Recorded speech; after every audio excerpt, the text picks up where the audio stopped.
Thank you for being here with us to say goodbye to my papa. 86 years is a long time. 86 glorious years. But I will try my best, my very best, to capture the essence of my father, the essence of his life. It was on a dark, stormy night of December 31, 1928, on that rain-buffeted land of Surigao, when Papa's mother, my grandmother, Lola Ludi, started to have labor pains. The angels in heaven must have planned it all, because right after the church bell rung to proclaim the new year, 1929, my father also came into this world. Exactly right after the very first minute of 1929. Papa was Lula's fifth baby, a healthy-looking boy. She named him Pilayo, Payo for short. He grew up to be exceptionally intelligent, like his sons, of course, and a very good-looking young man. I don't know about that. In fact, my mother never gets tired of telling us that wayay gadud makakumpara sa iyo sa kawapo sa iyong papa. And oftentimes, like what she said was not painful enough, she would add, to me personally, naulo na ikaw itong Mark Anthony, kaya ako kagwapo mo ng bata ikaw. What can I do? Life has been unfair. But I'm sure my wife will disagree with that opinion. Papa had a happy childhood. He had lots of friends. But those happy days in Surigao would not last long. I have to stop my emotion. Things changed suddenly when his father died. Papa was still in high school when Lolo Siloy died in his 50s. Life became very hard for his mother and the 7 children. I don't know why I'm so emotional, but I have to go on. He would later tell me, Mark, spend your time with your children, because you do not know when things will end. Do not worry about money or expenses. Laong pa ni Papa, nanggagmay pa sila, si Tatay Lulunida, Jaoy Kwarta, pero tagsay para sa ila future. The future never came. Nahurot ra gihapon ang kwarta pagkasakit sa ija Papa. Indeed, my father lived his life generously for all of us as children. Thank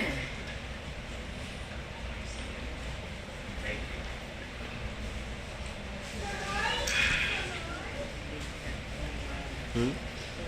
When we were growing up, every time Papa came home, because he was working far away from Tandag, from Davao, sometimes coming from Manila, kung maakutay na si Papa, may excited ka na mga Tubig rabangan di sa minira Umiyak sa tagkatag kuya. gawas.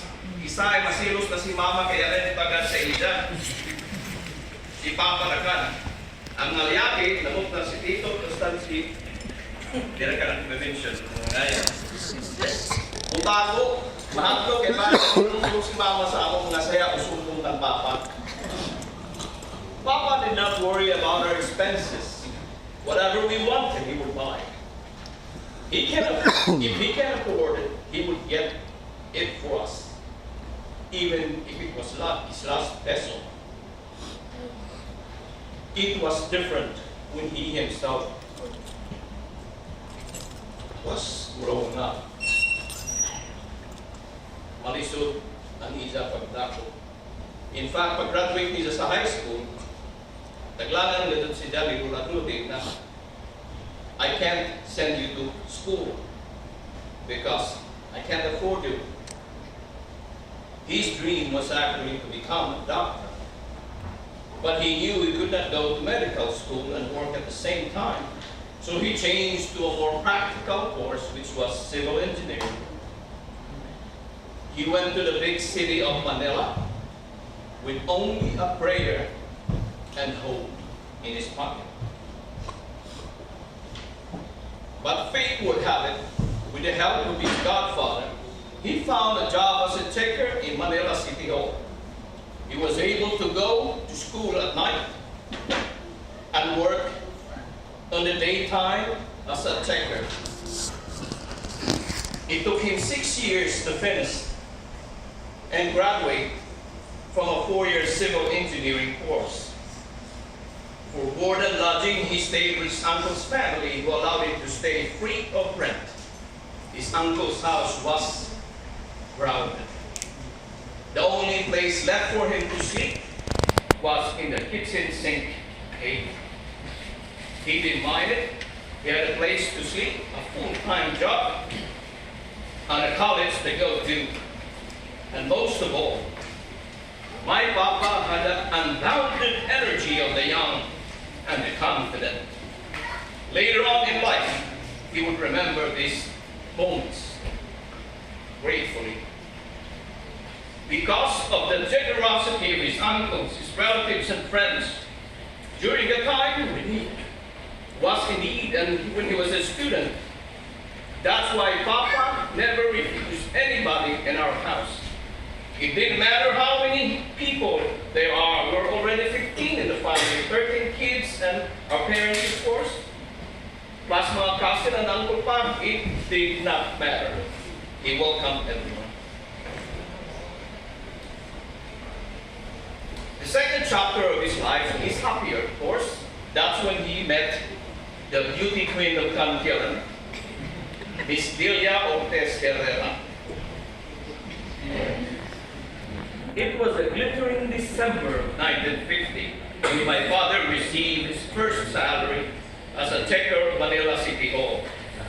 To celebrate, as usual, Maulitao, he went drinking with his friends. He got drunk. Too drunk to go home, he went to his friend's house to sleep.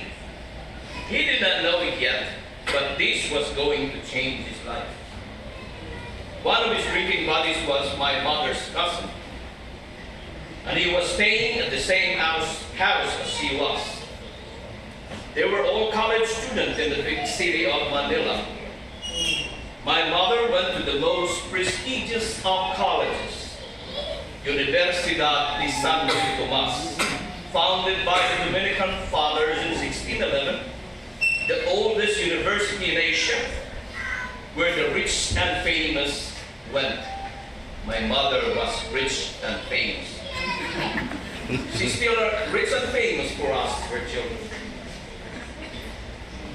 My father's first words when he saw my mother for the first time were, "Ay, sino man ito, kagwapa?"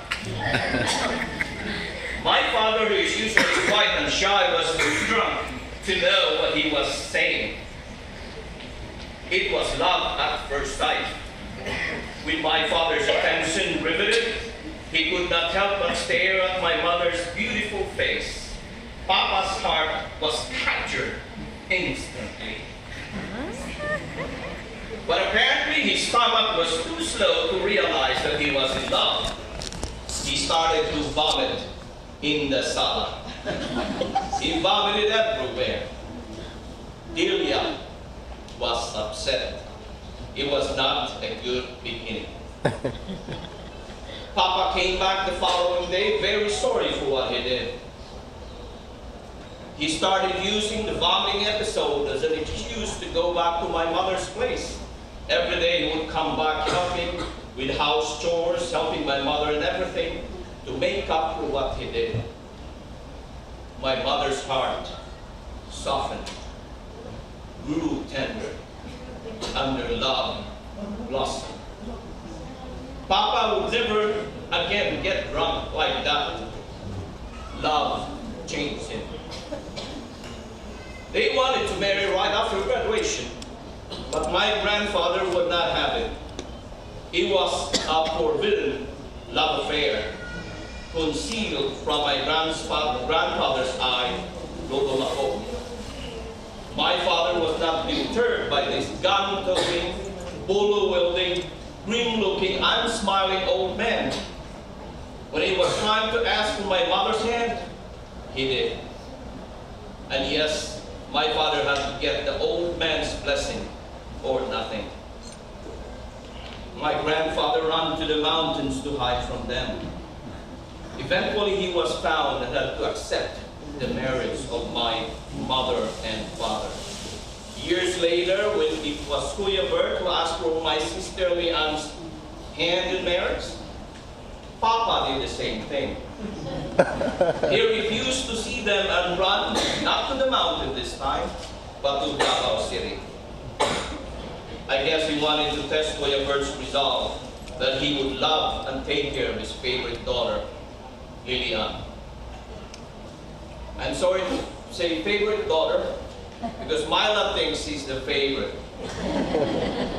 But after Lilian got married, you became acting favorite.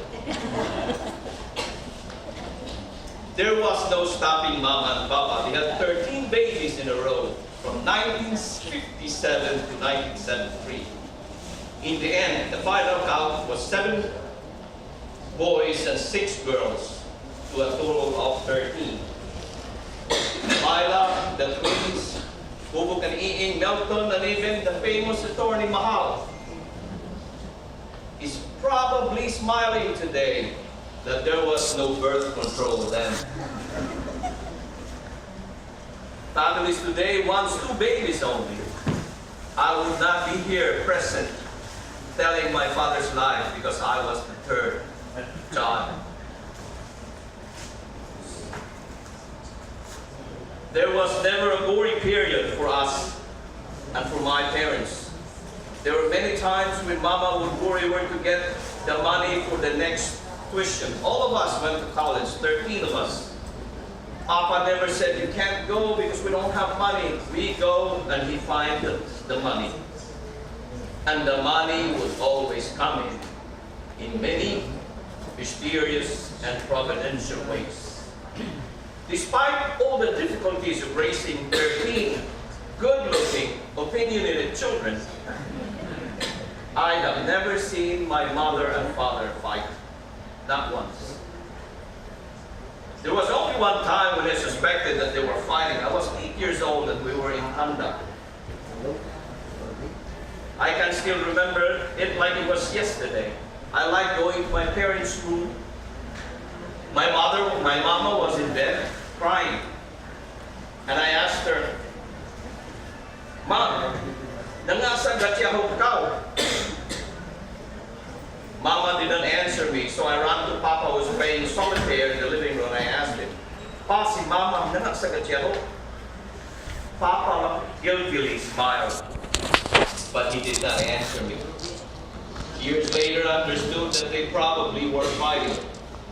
That was the only time I suspected that they fought. I have never seen them fight. One time my middle child, Kate, asked me, "How come you and Mommy never fight?" And I answered her, "Oh, yes, we do fight. We just don't do it in front of you." It helps too that my kids don't understand Kamayo, don't understand Bisaya. Because every time maglalis na gani kami ni Linlin, magkamayo dayaan. One of the things my father told me growing up was, the father may be the leader of the family, but your mother is always the boss. Your mama is always right, even when she's wrong. In our house, little is always right. And it's my father's fault. The next time of his life was a little bit sad. It was from the late 1980s and 1990s. My father started getting sick. He had 4 strokes, lacunar infarction of the brain. It was a humbling experience for him. On top of this, he lost his job as a district engineer of Tagum after the merger of the Department of Public Works and Public Highways. It was a complicated and a sordid political affair. It is enough for me to say that my father was the most qualified for promotion among the district engineers. He was never corrupt, but he lost his job anyway. He entered the construction business for a while, but it pettered out when he started to get sick. Every New Year's Day, his birthday, he would gather us, the whole family, the children, 13 of us. The boys will try to get away, but most of the time we couldn't. The last time I remember when he was jobless and was not making any money, he asked our forgiveness for his shortcomings. But as far as I was concerned, my papa had no shortcomings.